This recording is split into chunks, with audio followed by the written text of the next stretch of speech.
दोस्तों, हमारे जीवन में दुख तो बहुत आता है और यह दुख ऐसा नहीं है कि केवल आपके जीवन में ही आए, यह सबके जीवन में ही आता है। मगर हम अपनी जिंदगी में दुख से बहुत परेशान हो जाते हैं।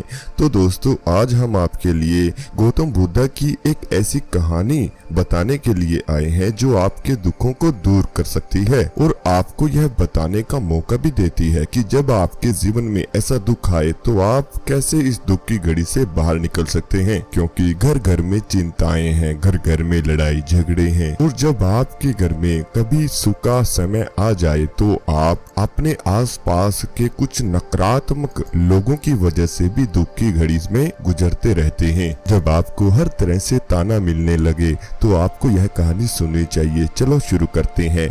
यह कहानी बहुत ही पौराणिक है। सबल नाम का एक व्यक्ति अपने जीवन में बड़ा निराश था। उसकी निराशा का कारण यह था कि वह अभी तक कुछ नहीं कर पाया था। उसके घर वाले उसे दूसरों का उदाहरण देकर ताने मारते थे कि वह सब तो कामयाब हो गए और तू यहीं का यहीं है। जब भी वह कहीं बाहर जाता तो लोग उसे पूछते कि तुम क्या कर रहे हो और उसे यह कहने में बहुत शर्म महसूस होती थी कि अभी वह कुछ नहीं कर रहा और किसी को बोलता था कि वह कुछ करने की कोशिश कर रहा है। धीरे धीरे उसने लोगों से मुंह छुपाना शुरू कर दिया। उसका दुख इतना बड़ा था कि उसको लगता था कि वह धरती पर बोझ है और उसके बस में कुछ भी नहीं करना है और वह कुछ भी नहीं कर सकता। तो वह जीकर क्या करेगा, उसे मर जाना चाहिए। वह अकेले में बैठकर रोता था और साथ में ही भगवान को दोष देता था। एक दिन उसने नगर में गुरु को देखा क्योंकि उसके गांव में एक गुरु आए हुए थे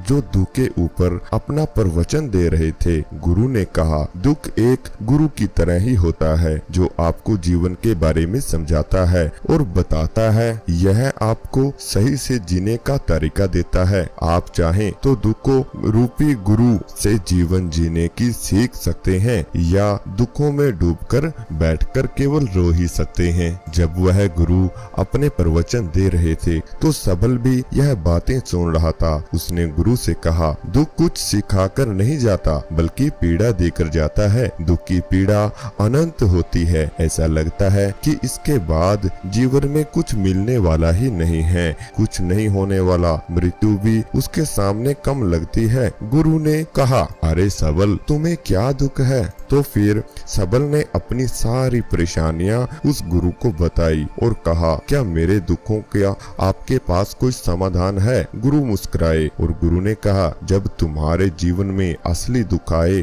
तब मेरे पास आना, मैं उसका समाधान अवश्य करूंगा। यह कहकर वह गुरु वहां से चले गए। सबल ने सोचा, क्या मेरा दुख असली नहीं है? क्या यह दुख जो मैं झेल रहा हूँ यह दुख नहीं है?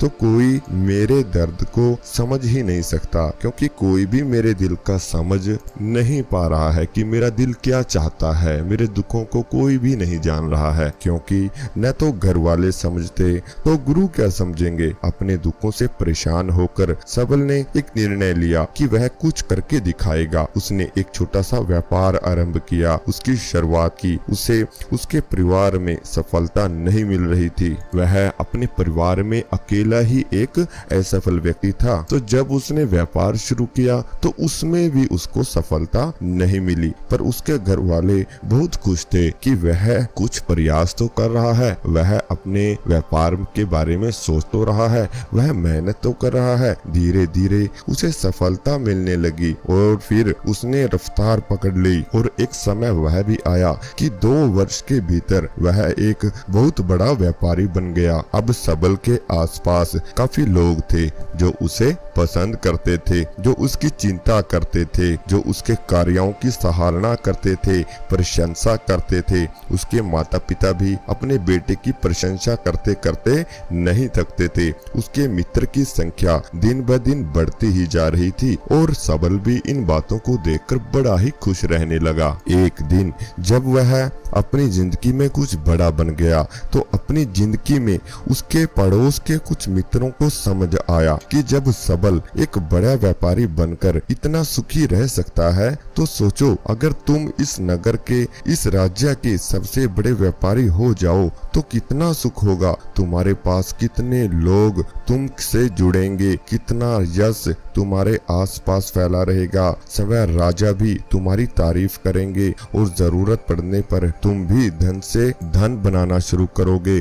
तुम उधार देना शुरू करोगे, धन को ब्याज पर देना शुरू करोगे। यह बात सबल के मन में बैठ गई। वह बड़े बड़े सपने देखना शुरू हो गया और वह अब और अधिक प्रयास करने लगा। लेकिन यह सब कुछ उसे बहुत जल्दी चाहिए था। ज्यादा समय इसमें वह नहीं बर्बाद करना चाहता था, इसलिए उसने ऐसे कार्य किए जो उचित नहीं थे। उसने बहुत बड़ी मात्रा में धन उधार लिया, अपने मित्रों से लिया। ज्यादा मुनाफा करने के चक्कर में अपने माल की गुणवत्ता खराब कर दी। उसके मित्र उसे जैसा समझाते गए वह वैसा करता रहा, क्योंकि उनके मित्रों ने उसे उलझा दिया था। उसे बड़े बड़े सपने दिखाकर उसका मन अशांत कर दिया था। उसके मन में एक लालच की डोर फैला दी थी। एक समय ऐसा भी आया कि सबल ने दूसरे व्यापारियों के खिलाफ षड्यंत्र भी रचे। अब उसके जीवन का सुकून कहीं चला गया था।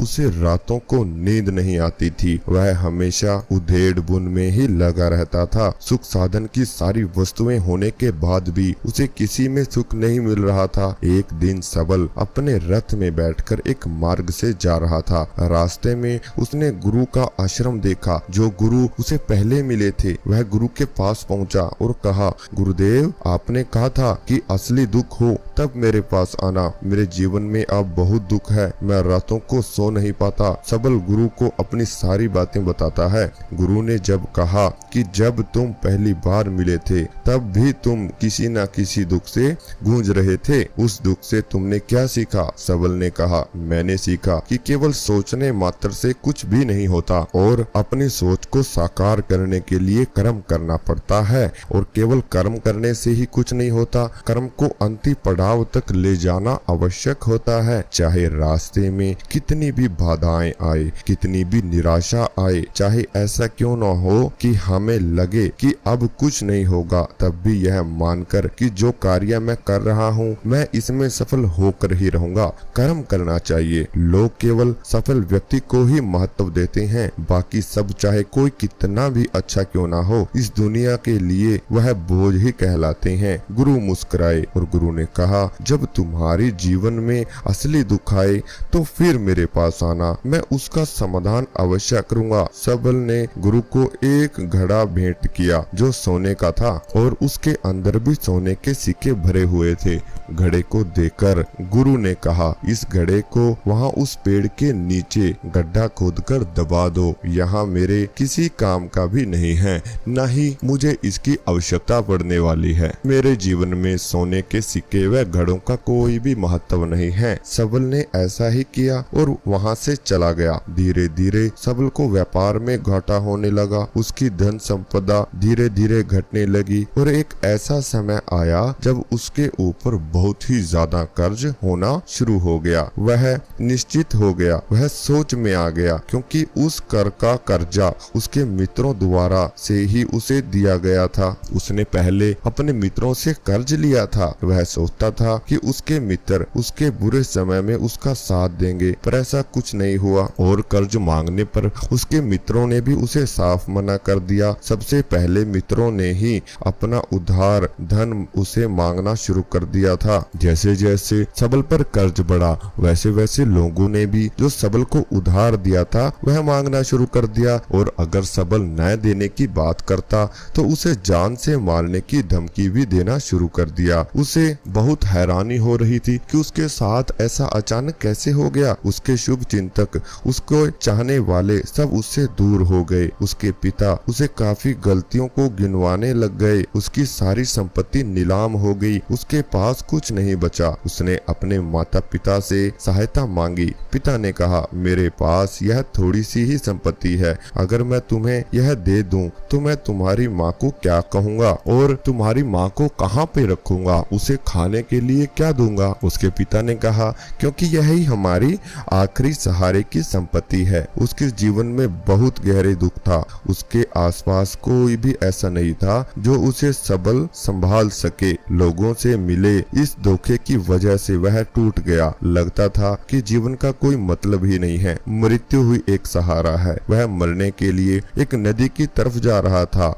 तभी रास्ते में उसे याद आया कि गुरु ने कहा था कि जब उसके जीवन में असली दुख आए तो वह उसके पास आए और वह उसके दुख का समाधान करेंगे। सबल गुरु के पास गया और उसने अपने गुरु को सारी बात बताई और कहा कि मेरे दुख का समाधान कीजिए गुरुदेव। गुरुदेव ने कहा, जब तुम्हारे जीवन में असली दुख आए तब मेरे पास आना, मैं उसका समाधान अवश्य करूंगा। सबल ने कहा, असली दुख क्या होता है गुरुदेव? क्या अब जो मेरे जीवन में घट रहा है वह असली दुख नहीं है? गुरु ने सबल से कहा कि पहले यह बताओ कि तुमने अपने इस दुख को क्या सीखा और इस दुख में जीने से तुम्हें क्या फायदा हुआ और क्या नुकसान हुआ? तुमने इस घड़ी से क्या सीख ली है जो तुम्हारे ऊपर बीत रही थी? सबल ने कहा, जो लोग तुम्हारी तरक्की से तुम मेरे साथ थे वह भी मेरा साथ छोड़ चुके हैं। सबल ने कहा, जो लोग तुम्हारी तरक्की के साथ, तुम्हारी सफलता के साथ, तुम्हारे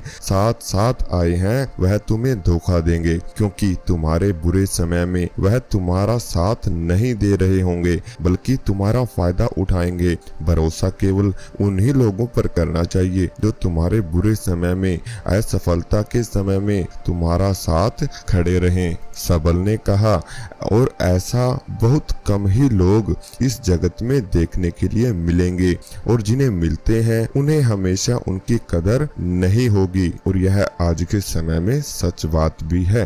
कभी किसी के खिलाफ षड्यंत्र नहीं करना चाहिए। ईमानदारी और धैर्य के साथ ही काम करना चाहिए। लालच नहीं करना चाहिए। गुरु ने पेड़ के नीचे गड्ढा खोदकर घड़ा निकाला जिसमें सोने के सिक्के भरे थे और वह घड़ा सबल को दे दिया और कहा, जब असली दुख हो तभी आना। सबल ने गुरु को प्रणाम किया, धन्यवाद दिया और वह घड़ा लेकर चला गया। उस धन से उसने दोबारा व्यापार शुरू किया और अब वह छोटा सा व्यापारी बनकर भी खुश था और ईमानदारी से काम करते करते वह एक बड़ा व्यापारी दोबारा बन गया। हालांकि इसमें उसे अब कुछ समय लगा, लेकिन अब वह खुश था। उसका जीवन खुशियों से भरा था। लेकिन आप कितने भी अच्छे हैं, कितने भी अच्छा काम करते हो, दान करते हो, पुण्य करते हो, लोगों की मदद करते हो, जीवन में दुख सबके आता है। तो ऐसे ही सबल के जीवन में भी दुख आया। उसके माता पिता की मृत्यु हो गई। वह दोनों एक ही दिन मृत्यु को प्राप्त हो गए। सबल अपने माता पिता से बहुत प्रेम करता था, इसलिए उसे बहुत गहरा आघात लगा। वह उन्हें शमशान ले गया। वहां पर उनकी अंतिम क्रिया की गई। सबल ने उन्हें चिंता में जलते हुए देखा। उसका मन बेचैन हो गया।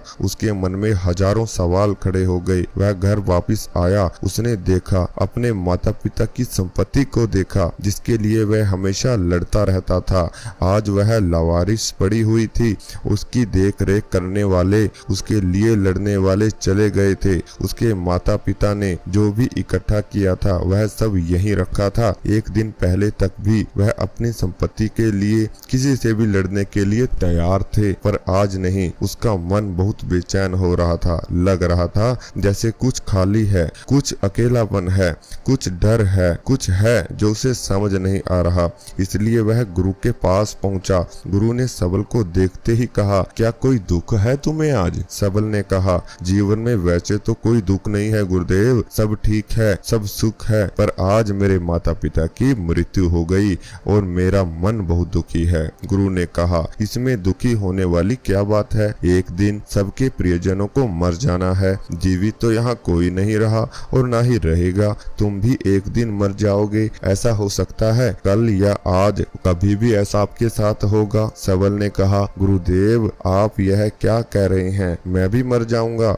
पर अभी तो मैं जवान हूँ। गुरु ने कहा, इस प्यारे से भ्रम में तो सब जीते हैं कि मृत्यु बूढ़ों को आती है, जबकि उनके सामने भी जवान मर जाते हैं। बूढ़े बैठे रह जाते हैं लेकिन जवान की मृत्यु हो जाती है। बच्चे मर जाते हैं, मृत्यु का किसी भी से कोई लेना देना नहीं है और मृत्यु की कोई उम्र नहीं है। गुरु के मुख से यह बातें सुनकर सबल वहां से चुपचाप चला गया, पर उसका मन बहुत बेचैन सा हो गया था। वह कुछ खालीपन सा महसूस कर रहा था। दिन रात वह अपने बारे में ही सोचता रहता कि वह क्या कर रहा है, वह क्या है, क्यों है, कैसा है, हम क्या हैं, हम करने क्या आए हैं। क्या बस चीजों का उपभोग करना ही और मर जाना यही जीवन है? उसे कोई जवाब नहीं मिल रहा था और उसका दुख बढ़ता ही जा रहा था। कुछ दिनों बाद वह वापस गुरु के पास पहुंचा और गुरु को सारी बातें बताई। गुरु मुस्कुराए और गुरु ने कहा, आज पहली बार तुम्हारे जीवन में असली दुख उत्पन्न हुआ है। वास्तव में यही है जो दुख कहलाने लायक है कि हमें पता ही नहीं कि हम कर क्या रहे हैं, क्यों हैं, कैसे हैं, कौन है हम और हमें करना क्या है। सबल ने कहा, गुरुदेव मेरे दुखों का समाधान कीजिए। गुरु ने कहा, हम सब अपने जीवन भर में क्या इकट्ठा करते हैं? सबल ने कहा, गुरुदेव सभी लोग धन संपत्ति, मान सम्मान, प्रेम, परिवार, मित्र, शत्रु, पद, प्रतिष्ठा इकट्ठा करते रहते हैं। गुरु ने कहा, क्या इनमें से कुछ भी इकट्ठा करके हम अपने साथ ले जा सकते हैं? सबल ने कहा, नहीं गुरुदेव, इनमें से कुछ भी साथ नहीं जाता। मेरे माता पिता के साथ भी कुछ नहीं गया, सब तो यहीं छूट गया। गुरु ने कहा, ध्यान से समझना, इस दुनिया में जीने जिसे हम इकट्ठा करना चाहते हैं उसे हम कभी इकट्ठा ही नहीं कर पाते। सभी चीजों को देखते हैं लेकिन उसे देखते ही नहीं जिसे हम इकट्ठा करना चाहते हैं। हम, वह और तुम, इन्हीं 3 शब्दों में अपना जीवन निकाल रहे हैं। हम बटे हुए हैं प्रेम में, नफरत में, क्रोध में, क्रूरता में, धन संपत्ति में, पद में, सम्मान में, पहचान में, धर्म में, जाति में, दूसरों को लूटने में, अपने आप को लूटना और ऐसी ही हजारों लाखों छावों में, वासनाओं में हम बटे पड़े हैं। हम टुकड़ों में जीवन जी रहे हैं। हमारी चेतना कभी एक नहीं हो पाती। हमारी ऊर्जा शक्ति बिखर गई है। इसलिए हमारे पास इतना समय नहीं है या इतनी भी शक्ति नहीं है कि हम मुड़कर अपनी ओर देख सकें।